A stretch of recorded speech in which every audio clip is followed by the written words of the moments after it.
Bikers attack a black woman at a gas station, unaware that her son is Snoop Dogg.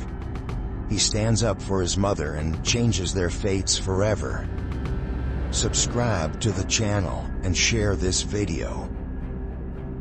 The early morning sun cast a golden glow over Los Angeles, its rays cutting through the thin mist that still lingered on the streets. The hum of distant traffic filled the air, and the city, as always, was stirring to life. The neighborhood where Snoop Dogg lived was quiet at this hour, a rare moment of calm in the otherwise bustling metropolis. In the driveway of his home, Snoop leaned against his car, wiping down the already spotless windshield with a soft cloth. His mother, Beverly Tate, stepped out onto the porch carrying a small cooler and a neatly packed bag. "Don't forget these," she said, her voice warm but firm. Snoop looked up, smiling as he saw her. "I got it, Mama. You sure you're ready for this trip?" Beverly gave him a pointed look. "Boy, I've been ready since the day you were born. You think I can't handle a little road trip?"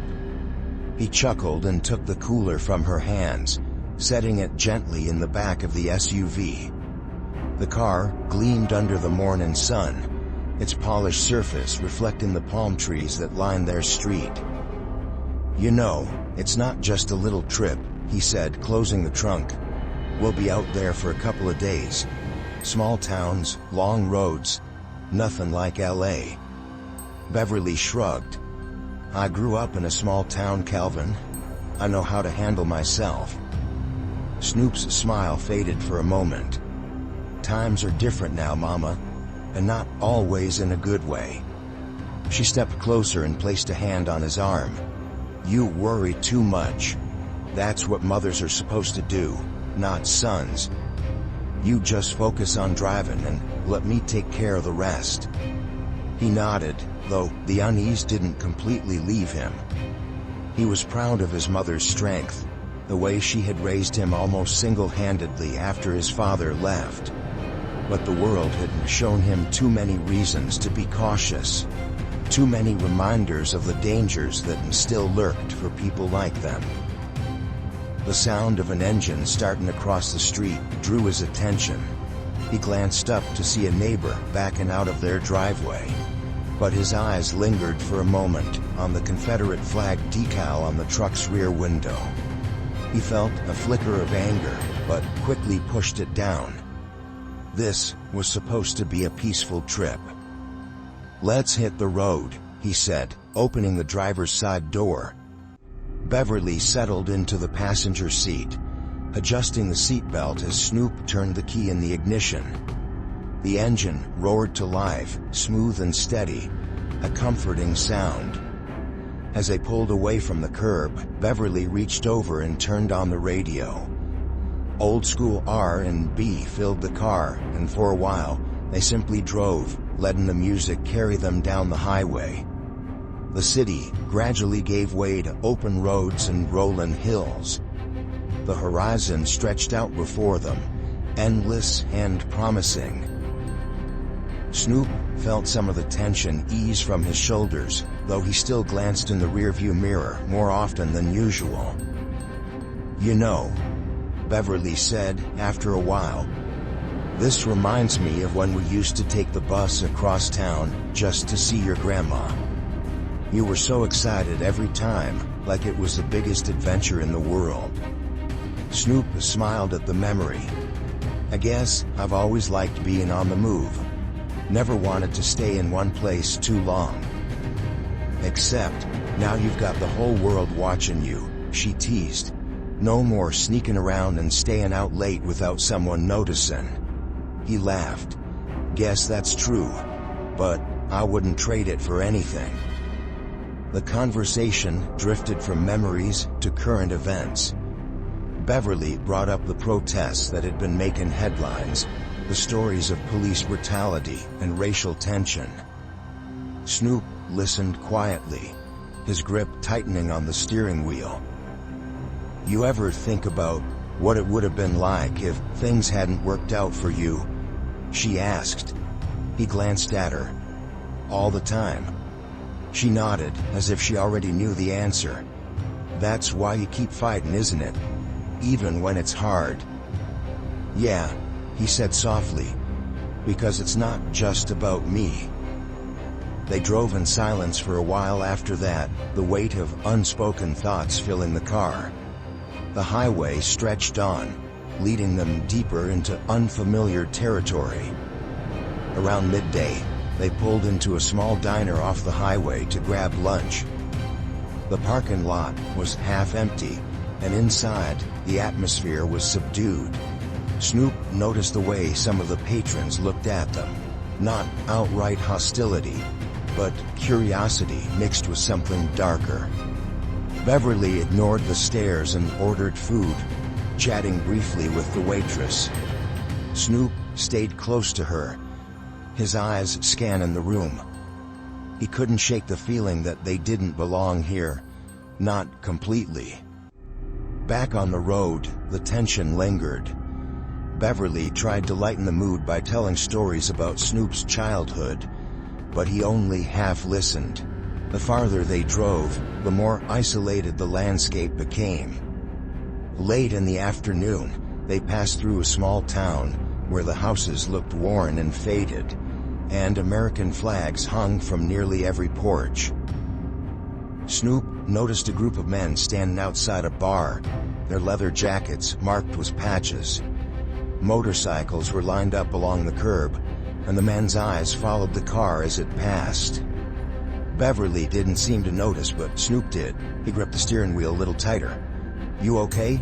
Beverly asked. "Yeah," he said quickly, "just ready to get where we're going." They drove on, leaving the town behind, but the unease stayed with him. He couldn't explain it, not yet. Something about this trip didn't feel right. As the sun dipped lower in the sky, they began looking for a place to stop for the night. Snoop spotted a gas station ahead and decided to fill up before they settled in. "We'll top off the tank and find a motel," he said. Beverly nodded. "Sounds good, I'll grab us some snacks." He pulled into the station, and as the car rolled to a stop, he noticed the motorcycles parked off to the side. The same kind of bike he'd seen earlier. His stomach tightened. "I'll be quick," Beverly said, stepping out of the car. Snoop watched her walk toward the store, his gaze flicking back to the bikes. The men were inside, he was sure of it. He took a deep breath and stepped out to pump the gas. The sun was almost gone now, and shadows stretched long across the pavement. In the distance, he heard the rumble of more engines approaching. He tried to shake the feeling, but it wouldn't go away. And then, he heard the raised voices coming from inside the store. His heart dropped. Without a second thought, he dropped the nozzle and ran. The sun dipped lower on the horizon, casting long shadows across the cracked pavement of the isolated gas station. The faint hum of insects filled the air, mingling with the distant echo of motorcycles growling in the background. The last rays of sunlight bounced off the chrome and leather of the bikes parked to the side of the building. Snoop Dogg stood next to the pump, the hiss of gasoline filling the tank the only sound accompanying his racing thoughts. His eyes darted toward the convenience store entrance, where his mother, Beverly, had disappeared just moments earlier. The glowing, open sign flickered faintly, adding to the uneasy atmosphere that hung over the scene. He glanced back at the motorcycles and the faded patches on their seats. The designs weren't entirely clear from this distance, but he didn't need to see them up close to know the kind of men they belonged to. He had seen that type before. Swagger and confidence, hard stares, and an unspoken challenge in their demeanor. A sound of voices inside the store pulled him out of his thoughts. At first, it was just murmurs, but then a sharper tone cut through. He recognized Beverly's voice, calm yet carrying an edge of firmness. Snoop's pulse quickened. He left the pump running and strode toward the store, his footsteps heavy against the concrete.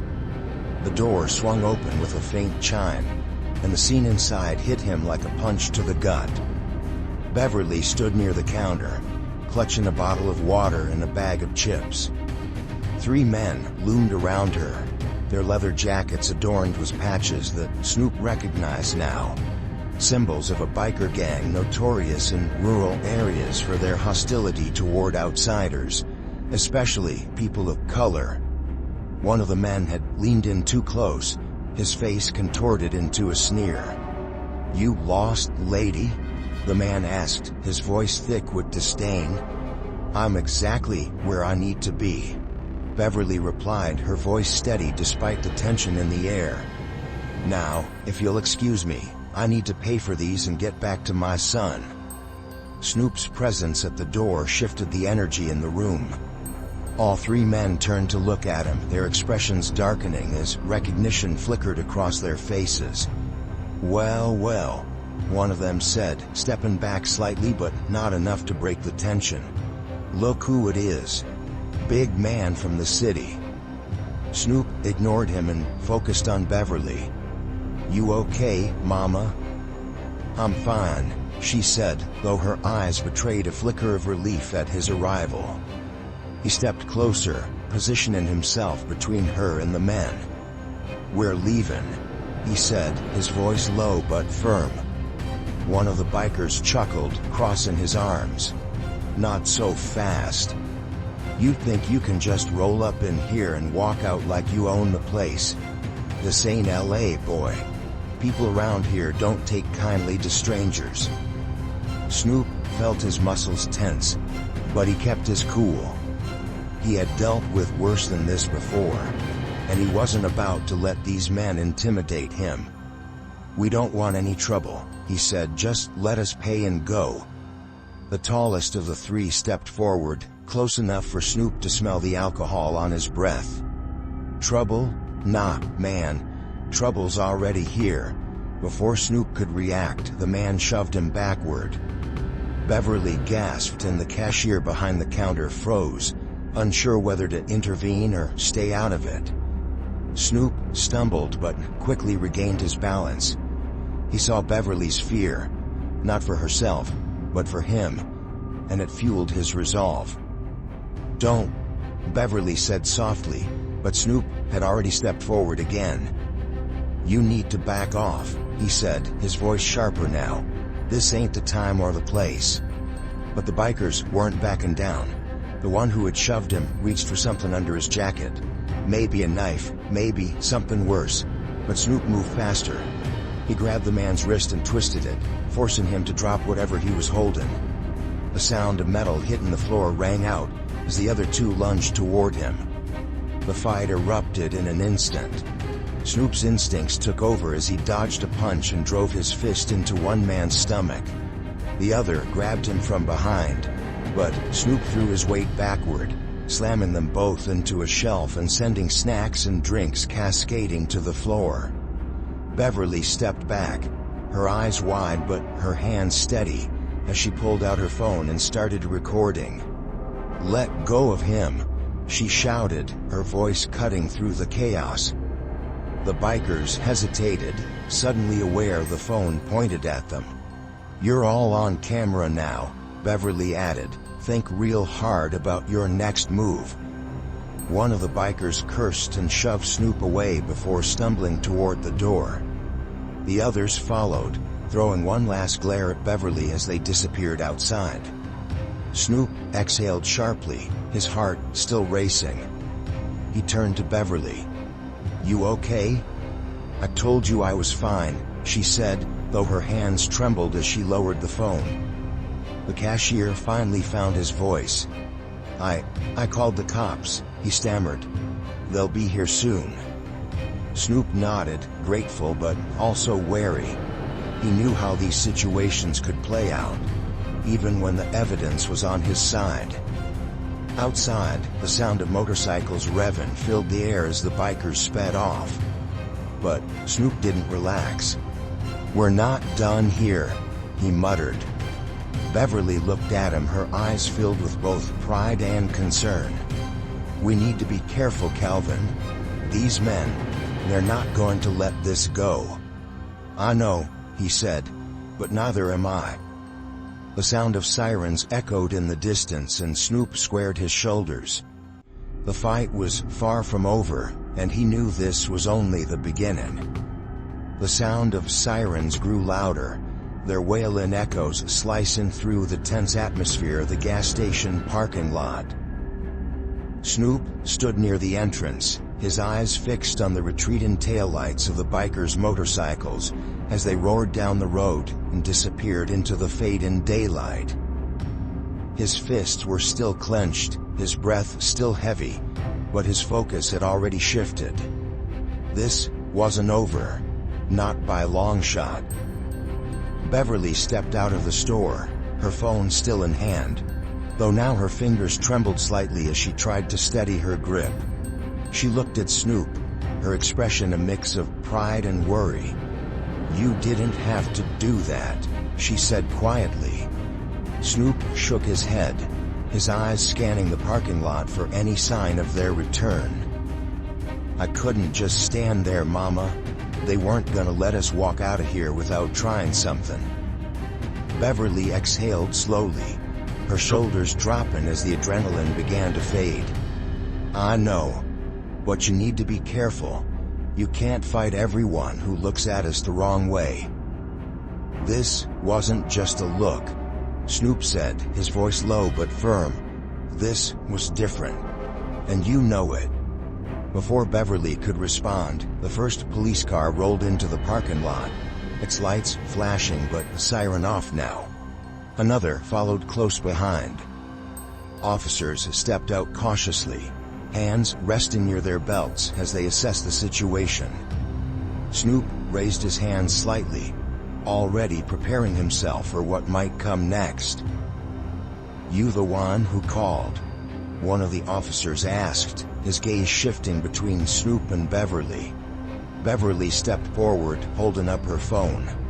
"I did. And I got the whole thing on video." The officers relaxed slightly, though their eyes lingered on Snoop a moment longer. "We're gonna need to see that," the first officer said. Snoop watched as Beverly handed over the phone, replaying the footage for the officers. He could see their expressions change as they watched, the initial skepticism giving way to something closer to concern. "Looks like they didn't leave you much of a choice," the officer admitted, glancing back at Snoop. "But we're still gonna need statements from both of you." The next hour passed in a blur of questions, explanations, and paperwork. Snoop detailed the events step by step, careful to emphasize that he had only acted in self-defense. Beverly backed up his account, and the video provided the evidence they needed.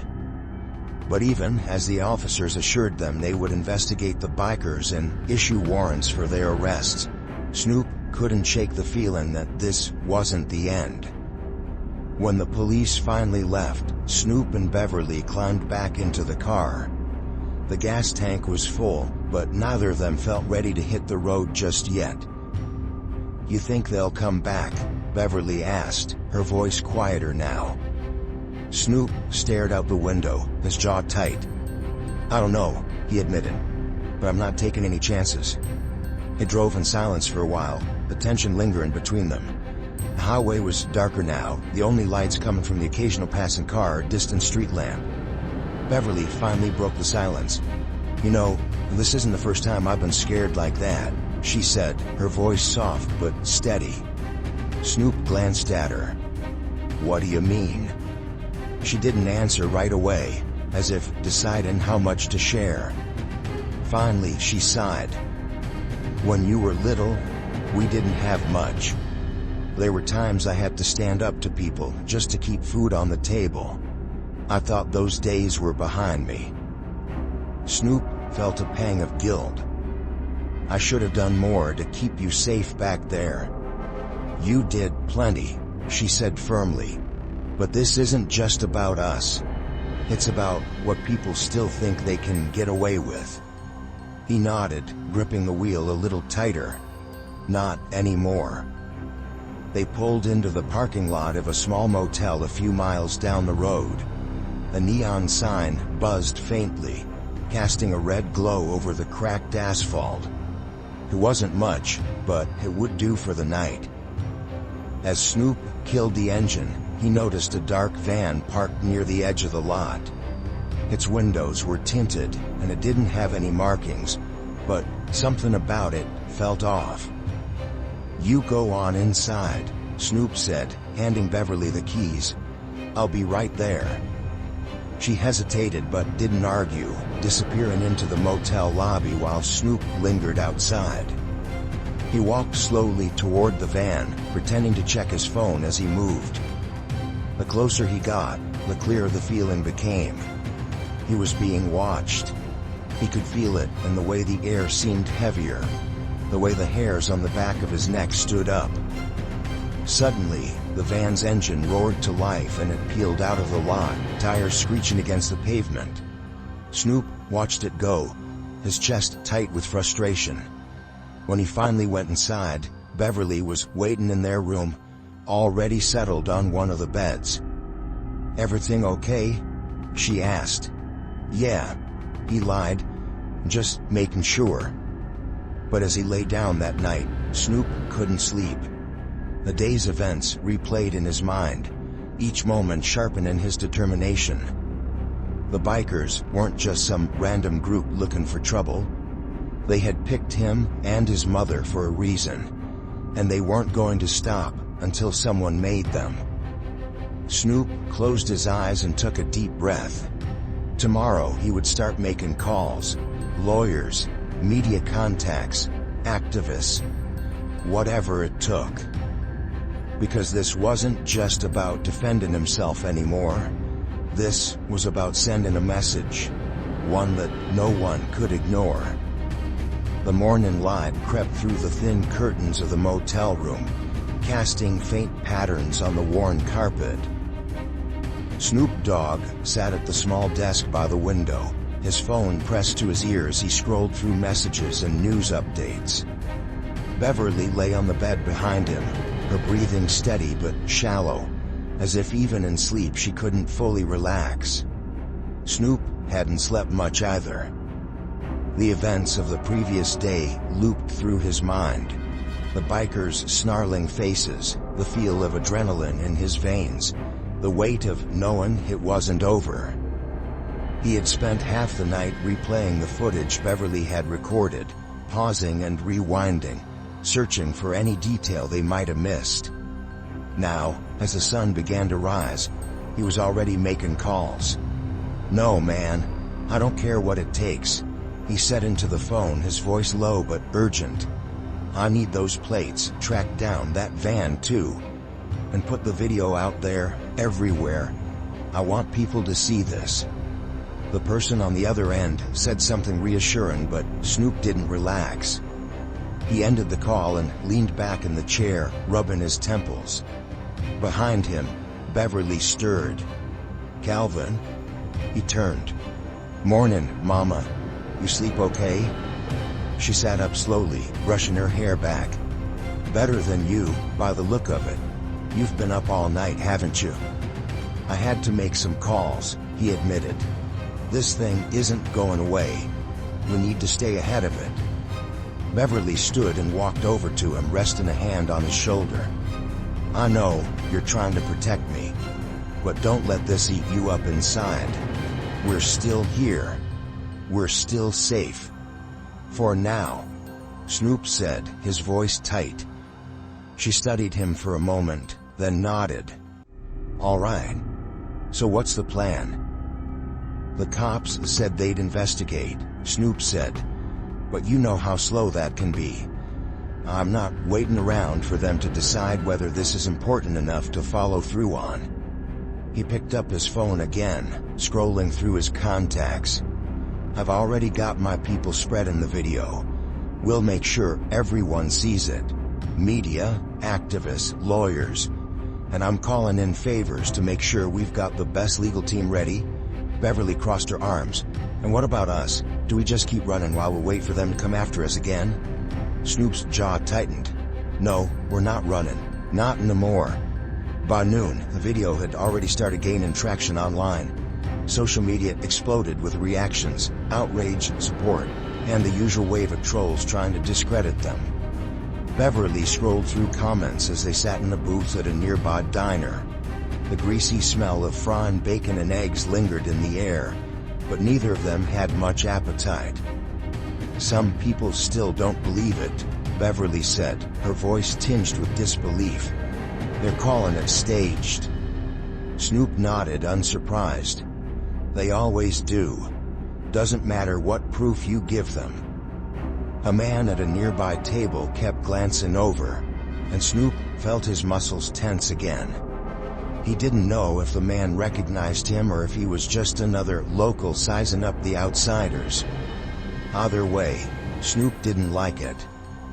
When the waitress brought their check, Beverly reached for her purse, but Snoop waved her off and threw some cash on the table. "Let's get out of here," he said. Outside, the heat pressed down on them as they walked to the car. Snoop scanned the parking lot, his eyes lingering on a black SUV parked near the entrance. It wasn't the van from last night, but something about it felt too familiar. They climbed into the car, and Snoop wasted no time pulling out of the lot. Beverly didn't say anything, but he could feel her watching him, sensing his tension. "You think they're following us?" she finally asked. "I don't know," he admitted, "but I'm not taking any chances." They drove in silence for a while, the road stretching out ahead of them. Eventually, Beverly reached over and turned on the radio, trying to break the tension. A news report came on. Coverage of the video. The footage shows a physical altercation between the well-known rapper and a group of bikers at a gas station, raising questions about racial tensions in rural communities. Snoop turned it off.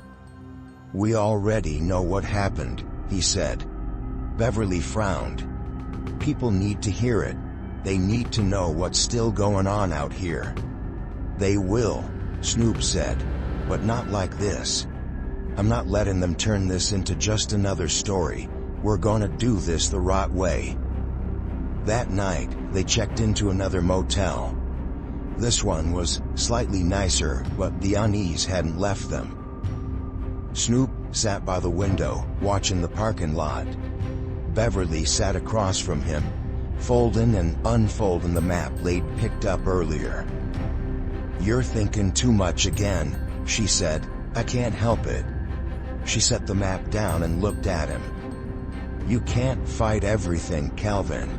Sometimes you have to let people step up and fight with you." He hesitated, then nodded. "I just don't want to let them down." "You won't," Beverly said. Before either of them could say more, Snoop's phone buzzed. It was one of his contacts. "We got IDs on the bikers," the voice said, "and you're not gonna like what we found." Snoop felt his stomach drop. "What is it?" "They're part of a group that's been linked to several attacks like this. Most of them never made the news. And get this, they've got cops in their pockets." Snoop closed his eyes, the weight of the words settling over him. "Thanks," he said, ending the call. Beverly was already watching him, waiting. "What is it?" He opened his eyes and met hers. "It's bigger than we thought." For the first time, he saw real fear in her expression. But he also saw something else. Determination. "Then we fought," she said. Snoop nodded. "Yeah, we fought." The night stretched on as they made plans, but Snoop knew the road ahead wouldn't be easy. The tension was boiling over, and they were right in the middle of it. Tomorrow, the battle would truly begin. The next morning broke with a gray sky, clouds thickening above the horizon like the weight pressing down on Snoop's chest. He stood outside the motel room, leaning against the railing and staring out at the nearly empty parking lot. His phone buzzed in his hand, but he ignored it for now. Too many calls, too many messages. Everyone had an opinion. Lawyers offering advice, reporters requesting interviews, activists reaching out in solidarity. But none of it mattered if the men who attacked his mother weren't held accountable. Inside the room, Beverly packed her things in silence. She moved slowly, her motions careful and deliberate, but Snoop could tell she wasn't herself. The events of the past 2 days had taken their toll. "You sure you're ready for this?" he asked, stepping back inside. She looked up at him and straightened. "I've been ready my whole life, Calvin. This isn't new to me." Her words hung in the air, heavy with unspoken history. Snoop nodded, though his stomach twisted. He hated seeing her like this, resilient, but worn. She deserved better. The phone buzzed again. This time, Snoop answered. "Yeah?" "It's me," said Marcus, his longtime friend and business associate. "I got the press lined up, they're already sharing the video, but they want to hear your side. I'm talking national coverage, man. This could blow up even bigger." Snoop pinched the bridge of his nose. "I'm not looking for fame off this, Marcus. It's not about fame. It's about making sure no one forgets what happened. You know how these stories disappear unless we keep pushing." Snoop exhaled. "Set it up." 2 hours later, they were sitting in a downtown law office. The building smelled of fresh paint and polished wood, but it felt sterile, cold, and unwelcoming. Snoop tapped his fingers against the conference table, his eyes scanning the faces of the legal team assembled before him. "These guys aren't just random punks," one of the lawyers said, sliding a file across the table. "They're part of an organized group, connections to white nationalist movements, ties to local authorities, and this isn't their first incident." Beverly leaned forward. "So, what happens now?" "We filed charges," the lawyer said. "Assault, harassment, intent to cause bodily harm. But that's just the beginning. The video gives us leverage, but we need to build a stronger case if we want this to stick." Snoop folded his arms. "And what about protection? These guys aren't just gonna sit back and let this happen." The lawyer hesitated. "We'll request additional security measures, but the truth is, we can't guarantee anything. Cases like this, they tend to get messy." Snoop felt the anger simmering beneath his skin. "Then, we make sure it doesn't." Later that evening, they stood in front of a small crowd gathered outside the courthouse. Cameras flashed, microphones were shoved in their faces, and the hum of reporters asking questions buzzed in the air. Snoop stepped forward, holding up a hand to quiet them. "First, I want to thank everyone for coming out," he began. "But I'm not here to talk about me. This is about my mother, about every mother, every father, every son and daughter who's ever had to face hate and violence just for being who they are." The crowd murmured in agreement. Beverly stood beside him, her hand resting lightly on his arm for support. "This ain't just about what happened at that gas station," Snoop continued. "It's about a system that lets people like those bikers think they can get away with it. And it's about making sure that stops. Today." The applause was loud, but Snoop barely heard it. He was already thinking ahead, about the hearings, the media frenzy, and the backlash that was sure to come. The days that followed were a blur of meetings, interviews, and legal preparations. Snoop felt the weight of it all pressing down on him, but he refused to let it show. Beverly, too, refused to waver, though Snoop could see the exhaustion in her eyes. Protests began to form outside the courthouse, both in support of their case and against it. Signs bearing hateful messages popped up alongside banners calling for justice. News crews swarmed the area, capturing every moment. One evening, as Snoop and Beverly returned to their motel, they found a threatening note slipped under the door. "Drop the charges, or else." Beverly stared at the paper, her hands trembling slightly. What does this mean? It means they're scared, Snoop said, crumpling the note. And they should be. But he couldn't deny the knot of fear tightening in his gut. He knew these men wouldn't stop.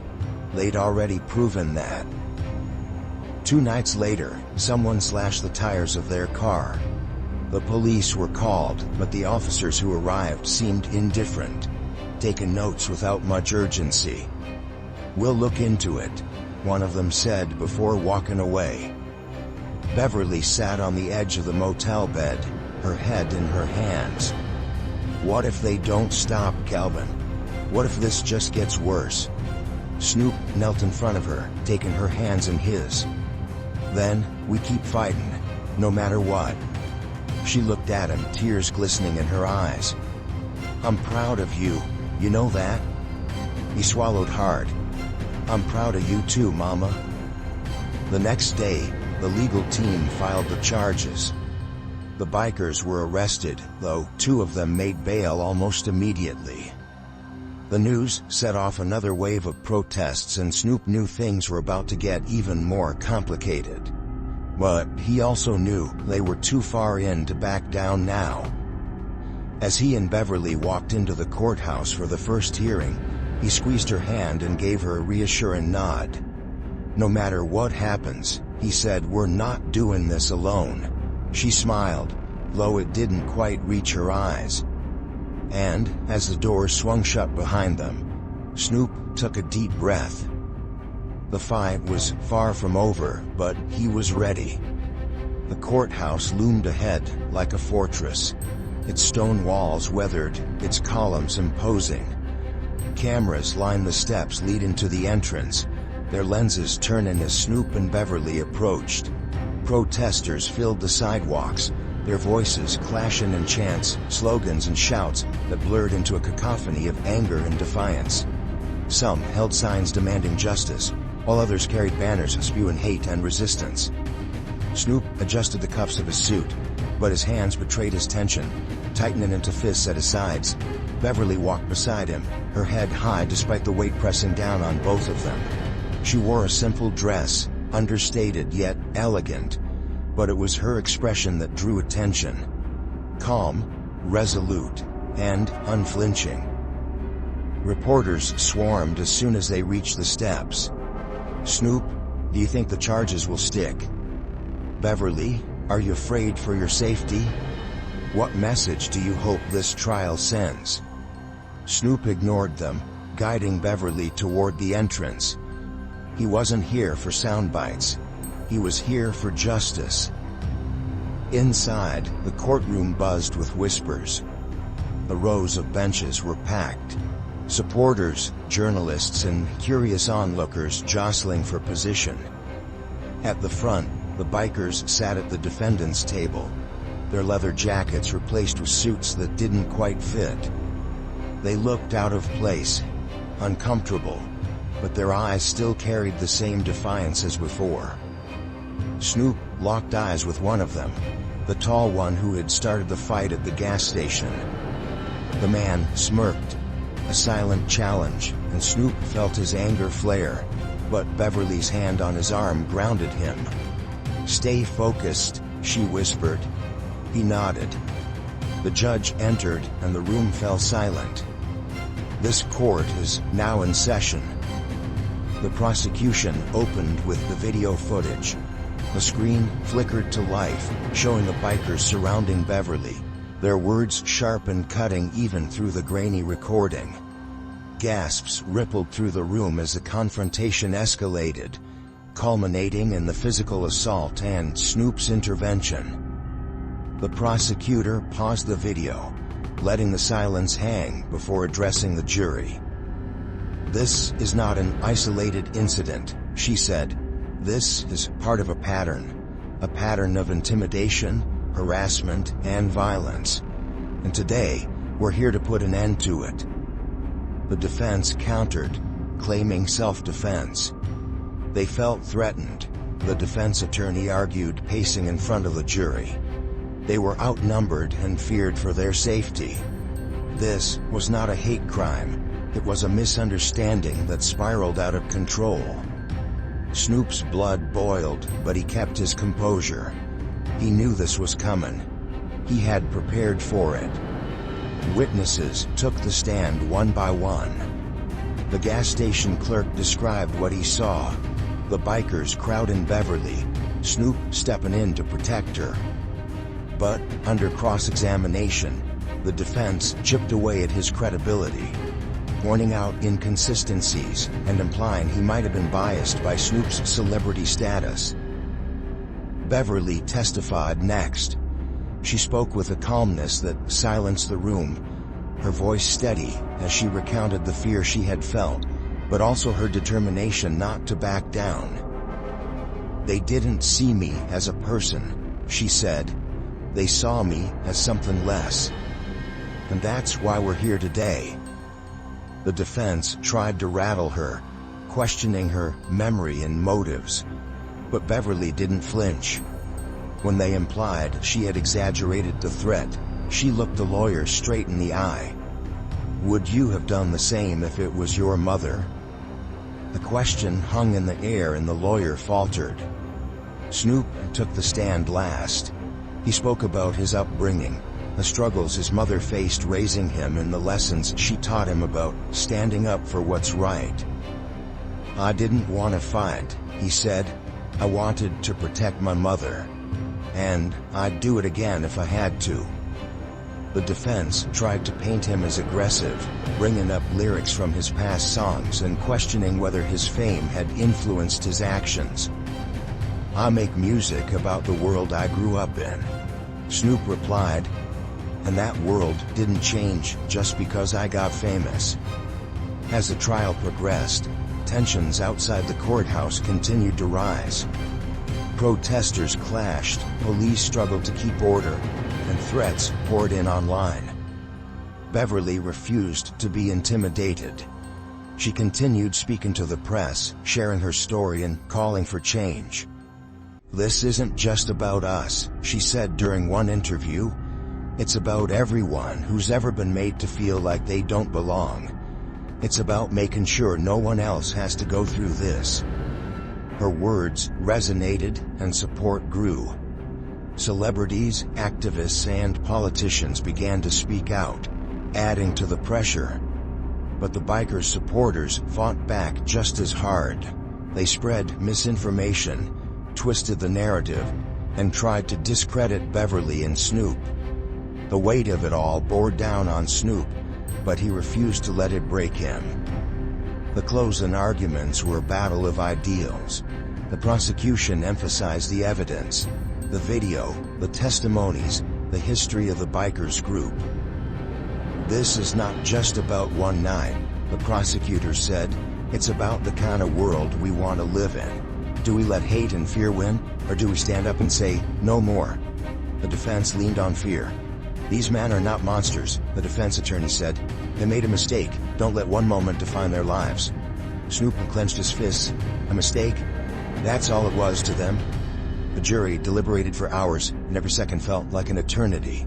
Snoop paced the waiting room, Beverly sitting quietly with her hands folded in her lap. "You think they'll see the truth?" she asked. "They have to," Snoop said, but he wasn't sure if he believed it. Finally, the bailiff called them back in. The jury had reached a verdict. The room was silent as the foreman stood. "On the charge of assault, we found the defendants guilty." A wave of relief washed over Snoop, but he didn't celebrate. Not yet. The judge handed down the sentence: prison time for some, mandatory community service, and anti-bias training for others. It wasn't perfect, but it was a step. As they left the courtroom, Snoop took Beverly's hand. "It's not over," he said. "No," she agreed, "but it's a start." And, as they walked down the courthouse steps, past the cameras and the crowds, Snoop felt something he hadn't felt in days: hope. The courthouse steps were quieter now. The reporters had dispersed, the protesters had gone home, and the roar of the crowd had faded into memory. Snoop and Beverly stood at the top of the steps, looking out over the empty plaza. The trial was over. The verdict had been read. Justice, in some form, had been served. But neither of them felt like celebrating. The weight of the last few weeks still hung heavy in the air. The sleepless nights, the threats, the endless questions, it had all left scars that wouldn't heal overnight. Beverly gripped Snoop's arm as they made their way down the steps, her pace steady but slow. "You sure you're okay, Mama?" Snoop asked, his voice soft. She looked up at him and smiled faintly. "I'm tired, Calvin, but I'm okay." It was a simple answer, but Snoop heard the exhaustion behind it. This fight had taken its toll on her, on both of them. And yet, there was something else in her voice, a quiet strength that hadn't been broken. As they reached the car, Snoop paused, glancing back at the courthouse one last time. It wasn't just a building anymore. It was a symbol of everything they had endured and everything they still had to fight for. "This ain't the end," he said, more to himself than to Beverly. "No," she agreed. "It's just the beginning." The next few weeks passed in a blur of interviews, meetings, and planning sessions. The case had ignited a national conversation, and Snoop was determined to keep the momentum going. He knew the verdict wasn't enough. Real change required more than a single courtroom victory. He started by reaching out to community leaders, activists, and educators. Together, they began drafting proposals for new initiatives, programs aimed at addressing racism, promoting tolerance, and educating young people about equality and justice. Beverly was right there with him. She spoke at town halls and schools, sharing her story and encouraging others to speak out against hate. Her voice became a rallying cry for change, and people listened. One afternoon, they stood outside a community center in South Los Angeles, watching as volunteers set up tables and booths for a neighborhood event. Kids ran through the parking lot, their laughter echoing off the walls. Parents chatted in small groups, some holding signs that read, "Unity over hate." "This is what it's about," Beverly said, watching the scene unfold. Snoop nodded. "Yeah, but it's just the start." The first program they launched focused on education. Partnering with local schools, they developed workshops and seminars designed to teach students about the history of racism in America and the importance of empathy and inclusion. Beverly insisted on being involved every step of the way, sharing her own experiences and encouraging students to open up about theirs. At one session, a young girl raised her hand and asked Beverly how she stayed so strong. "It's not about never being scared," Beverly said. "It's about what you do with that fear. You can let it stop you, or you can let it push you to do something good." The girl nodded, her eyes shining with determination. But not everyone welcomed the changes. There were protests outside some of the events, angry voices shouting that they were stirring up trouble and dividing the country. Threatening messages continued to arrive, some targeting Snoop, others aimed at Beverly. Snoop refused to back down. He increased security at the events and kept pushing forward, but he couldn't shake the feeling that the fight was far from over. Late one night, he sat in his office scrolling through messages and news updates. Beverly walked in, carrying 2 cups of tea. "You need to rest," she said, setting one down in front of him. "I can't," he replied. "Not yet." She sat down across from him. "You're not gonna fix everything overnight, Calvin. Change takes time." "I know," he said, leaning back in his chair. "But what if it's not enough? What if—" "Stop," Beverly interrupted. "Look at what you've already done. Look at what we've done. That's more than enough to keep going." Snoop stared at her for a moment, then nodded. "You're right." She smiled. "I usually am." The next milestone came 6 months later, when they opened the first Justice and Unity Center in Los Angeles. The building was a converted warehouse, transformed into a space for workshops, counseling, and community meetings. Murals covered the walls, images of unity, strength, and hope. At the grand opening, Snoop stood at the podium, looking out at the crowd that had gathered. Beverly stood beside him, her presence grounding him as always. "This center isn't just a building," Snoop said. "It's a promise that we're not gonna let hate win. Not here. Not anywhere." The applause was deafening, but Snoop barely heard it. He was already thinking about the next step, the next city, the next program. Over time, the center became more than just a resource. It became a symbol. People traveled from across the country to visit, to learn, to share their stories. The programs expanded, reaching schools, prisons, and corporations. Celebrities and politicians lent their support, and the movement continued to grow. Beverly remained at the heart of it all. She became a mentor to young activists, a voice of wisdom and encouragement. One day, as she and Snoop walked through the center, she stopped to admire one of the murals. "Look at this," she said, pointing to an image of a tree with roots intertwining beneath the surface. "That's what we're building here. Roots. Something that lasts." Snoop smiled. "You're right again, Mama." Years later, Snoop stood on a stage at another rally, this time in Washington, D.C. Beverly sat in the front row, her hair grayer now, but her eyes as sharp as ever. As he spoke to the crowd, he thought back to that night at the gas station. The fear, the anger, the determination to fight back. "We started this because we had to," he said. "But we kept going because we knew we weren't alone. And we're not done yet." The crowd erupted in cheers, but Snoop's gaze went straight to Beverly. She smiled at him, her pride shining brighter than ever. And in that moment, Snoop knew that no matter how long the fight continued, they had already changed the world. Thank you for watching.